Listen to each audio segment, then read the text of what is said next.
বিসমিল্লাহির রহমানির রহিম। আসসালামু আলাইকুম। সুপ্রিয় দর্শক, আফিফাজ কিচেনের পক্ষ থেকে আপনাদের জানাচ্ছি আমন্ত্রণ। আজকে আপনাদের সাথে একটি রেসিপি আমি শেয়ার করব। এই রেসিপিটি আপনাদের সবারই পরিচিত এবং অনেক মজার এবং লোভনীয় একটি খাবার, পাক্কি বিরিয়ানি। আমাদের পুরান ঢাকায় যারা থাকি সবারই খুবই পছন্দ। আজকে পাক্কি বিরিয়ানি আমি যেভাবে রান্না করেছি আমি আপনাদের সাথে সেই রান্নার শেয়ার করছি। এই পাক্কি বিরিয়ানি রান্না করতে প্রথমে যে আমার লাগছে 1 কেজি আমি এখানে খাসির মাংস নিয়েছি। খাসির মাংসটা কিন্তু হাড় চর্বি মানে সহই আমি খাসির মাংসটা নিয়েছি। মাংসটাকে আমি মিডিয়াম সাইজ করে কেটে ভালো করে পরিষ্কার করে ধুয়ে নিয়েছি। এখন এই মাংসের মধ্যে আমি প্রথমে দিয়ে দিলাম 1 টেবিল চামচ মরিচের গুঁড়া, 1 টেবিল চামচ ধনিয়ার গুঁড়া আর লবণটা পরিমাণ মতো। এখানে দিয়ে দিব, আরও দিয়ে দিচ্ছি 1.5 কাপ টক দই। তারপরে আমার লাগবে 2 টেবিল চামচ আদা বাটা। খাসির মাংসে আমরা জানি আদা বাটাটা একটু বেশি লাগে, কারণ খাসির মাংসটা একটু গন্ধ গন্ধ লাগে, সেই জন্য আদা বাটাটা একটু বেশি লাগে। আরও দিয়ে দিলাম 2 টেবিল চামচ রসুন বাটা। এখন আমি ভালো করে সব মশলাগুলো মাংসের সাথে মাখিয়ে রাখবো, ভালো করে মাখাবো। আমি এখানে ভালো করে মাখিয়ে আমি মাংসটা 1 ঘন্টার জন্য মেরিনেট করে রেখে দিয়েছিলাম। মাংসটা যত ভালো করে মাখিয়ে রাখা যায় ততই বিরিয়ানির টেস্টটা আরও বেড়ে যায়। গোটা গরম মশলার মধ্যে যেগুলি লাগছে, প্রথমেই এখানে আছে 3-4টি তেজপাতা, 1/2 টিস্পুন সাজিরা, 2টি বড় এলাচ, কয়েকটি লবঙ্গ, কয়েকটি ছোট এলাচ, একটুখানি জয়িত্রী, কয়েকটি কাবাব চিনি, বেশ কয়েকটি গোলমরিচ, আর লাগছে দারচিনি। দিয়ে দিলাম 1 কাপ সয়াবিন তেল। এখন আমি একে একে গোটা গরম মশলাগুলি দিয়ে দিব। গরম মশলাগুলি একটু ভাজা ভাজা করে একটু যখন অ্যারোমা বের হবে তখন আমি দিয়ে দিব 1 কাপ কোচানো পেঁয়াজ। আমি এখানে 1 কাপ পেঁয়াজ ব্যবহার করেছি। পেঁয়াজগুলিকে আমি একটু ভাজা ভাজা করে নেব। ভাজা ভাজা মানে কি, একদম ব্রাউন করব না, মানে হালকা যখন একটু নরম হয়ে আসবে তখন এটার মধ্যে আমি দিয়ে দিব মাখিয়ে রাখা মাংসগুলি দিয়ে আমি নাড়াচাড়া করে নিব। একটু ভালো করে মাংসগুলি নাড়াচাড়া করে নিব। এখানে কিন্তু আমার চুলার আঁচটা মিডিয়ামই ছিল। মাংসগুলি ভালো করে নাড়াচাড়া করে আমি এখনো কিন্তু এখানে কোনো পানি দেইনি।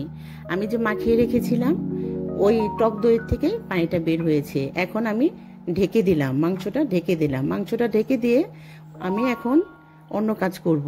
এখন আমি এখানে 1/2 কাপ দুধের মধ্যে একটু জাফরান দিয়ে দিলাম। যদি আপনাদের ঘরে জাফরান না থাকে আপনি যে জর্দার রং বা ফুড কালার একটু ব্যবহার করতে পারেন, দেখতে সুন্দর লাগবে বিরিয়ানির উপরে, এই জন্য। আর এখানে আমি কয়েক টুকরো আলু ব্যবহার করেছি। এখানে আলুটা আমি একটু লবণ আর একটু জর্দার কালার যে আমরা বলি ওইটা দিয়ে মাখিয়ে রেখেছি। আলুটা আপনাদের পরিমাণ অনুযায়ী নেবেন। মাখিয়ে এখন আমি আলুটা তেলে ভেজে নিব। একটু আলুটা সফটও হবে, আবার একটু কালারটাও সুন্দর আসবে। ভাজা ভাজা করে নিব আর কি তেলে। এখন একটু আলুটা ভেজে নিব।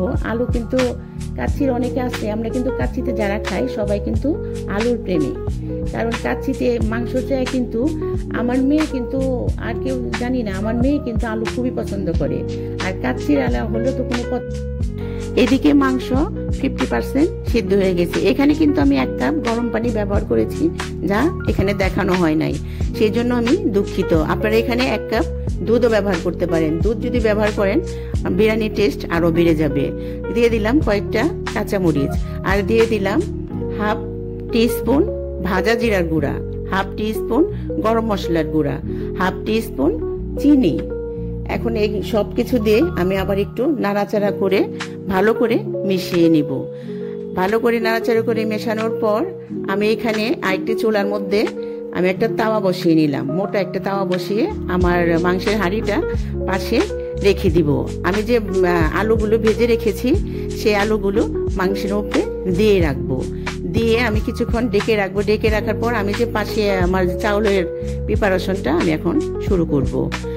আমার এখন আমি এখানে যে বাসমতি চাল, আমি এখানে হাফ কেজি বা 1 কেজি খাসির মাংসের জন্য হাফ কেজি বাসমতি চাল নিয়েছি। চালটা আমি 2 ঘন্টা ভিজিয়ে রেখেছি। আপনারা সবাই জানেন আমরা পোলাও বা বিরিয়ানি যেটা রান্না করি, সাধারণত চালটা যদি একটু ভিজিয়ে ঝরিয়ে রাখি তাহলে বিরিয়ানি বা পোলাও ঝরঝরা হয়। এখন আমি একটা হাঁড়িতে কিছুটা গরম পানি করব। পানি মোর পরিমাপটা আমি বললাম না। গরম পানি করে দিয়ে দিব কিছুটা শাহিজিরা যেটাই বলেন, আর দিয়ে দিলাম রান্নার অল্প একটু তেল, আর দিয়ে দিব লবণ। দেওয়ার পর একটু বলক আসলে আমি যে চালগুলি রেখেছি, সেই চালগুলি ঝরিয়ে রেখেছিলাম, সেই চালগুলি আমি দিয়ে দিব। চালগুলি কিন্তু আমি সেদ্ধ করব 80%, জানি আমার সেদ্ধ হয়। 20% আমি দমে দেওয়ার পর সিদ্ধ হয়ে যাবে। এই যে দেখেন আমার চালগুলি প্রায় সিদ্ধ হয়ে গেছে। এখন আমি একটা স্ট্রেনারের সাহায্যে চালগুলো ছেঁকে আমি যে পাশে চুলায় মাংসগুলো রেখেছিলাম ওইটার মধ্যে আমি দিয়ে দিব। আপনারা ইচ্ছা করলে লেয়ারে মাংসটা দিতে পারেন। আপনারা আবার ইচ্ছা করলে 1 লেয়ার মাংস দিলেন, একটুখানি চাল দিলেন, তারপর একটু বেরেস্তা দিলেন। আমি আবার একবারে, আমার অল্প চাউল, সেই জন্য আমি একবারে দিয়ে দিয়েছি। আমি এখানে কিন্তু আপনার বেরেস্তা করেছি, কিন্তু এটা দেখানো হয় নাই, তার জন্য আমি দুঃখিত। এখন আমি চালগুলি দেওয়ার পর এখানে দিয়ে দিলাম ওই যে আমি জাফরান দিয়ে যে দুধটা রেখেছিলাম, সেই দুধের মিশ্রণটা দিয়ে দিলাম। দুধের মিশ্রণটা দিয়ে দেওয়ার পর তারপরে দিয়ে দিব আমি যে ভেজে রাখা কিছুটা, আমি এখানে দিয়ে দিয়েছি এখানে দিয়ে দিয়েছি 1 টিস্পুন গোলাপ জল, 1 টিস্পুন কেওড়া জল। দিয়ে দেওয়ার পর আমি এখানে আরো দিয়ে দিব বেরেস্তাটা আমি উপরে দিয়ে দিলাম।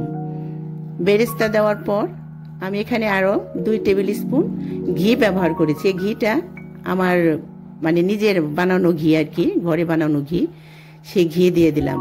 বেরেস্তা ঘি দিলে তো স্বাদটা আরো বেড়ে যায়, আর এটা তো দিতেই হয় বিরিয়ানি, বা এটা তো সবাই জানেন। তারপর এটা দিয়ে দেওয়ার পর আমি ঢেকে দিব। এখন আমার যে ঢাকনার মধ্যে একটু ছিদ্র আছে, আমি একটা লবঙ্গের সাহায্যে ছিদ্রটা বন্ধ করে দিয়ে আমি একদম লো হিটে বিরিয়ানিটা দমে দিয়ে দিব। আলহামদুলিল্লাহ, আমাদের পাক্কি বিরিয়ানি রেডি। আশা করি আমাদের এই রেসিপি দেখে যদি আপনারা এই বিরিয়ানিটি রান্না করেন, অবশ্যই আপনাদের অনেক ভালো লাগবে। আর আমি একটা কথা বলতে ভুলেই গেছি, এখানে যদি আপনারা কয়েকটা আলু বোখারা ব্যবহার করা যেত, বিরিয়ানির স্বাদটা আরো বেড়ে যেত। যেহেতু আমার ঘরে ছিল না, সেই জন্য আমি ব্যবহার করতে পারিনি। আপনারা আমাদের এই ভিডিও যদি ভালো লাগে তাহলে অবশ্যই লাইক, কমেন্ট এবং শেয়ার করবেন। আমাদের পাশে থাকবেন আরো নতুন ভিডিও দেখার জন্য। আল্লাহ হাফেজ।